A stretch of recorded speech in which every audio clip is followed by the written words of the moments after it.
আসসালামু আলাইকুম। আমি আজকে একটা রেসিপি নিয়ে এসেছি চিকেনের পুর দিয়ে বেবি নান। আমার এই ময়দাটা মেখেছি, এতে east, baking soda, baking powder, দই, চিনি, দুধ দিয়ে তেল দিয়ে মেখেছি।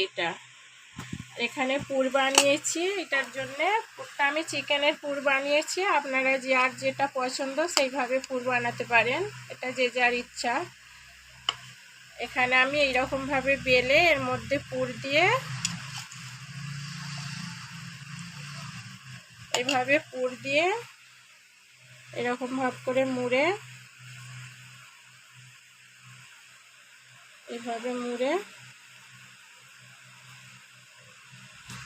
এরকম করে আমি তেলে এগুলো সব ভেজে নিয়েছি।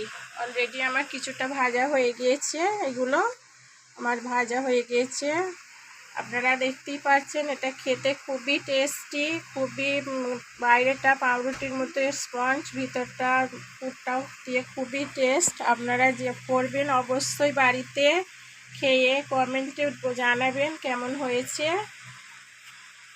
অবশ্যই করবেন বাড়িতে।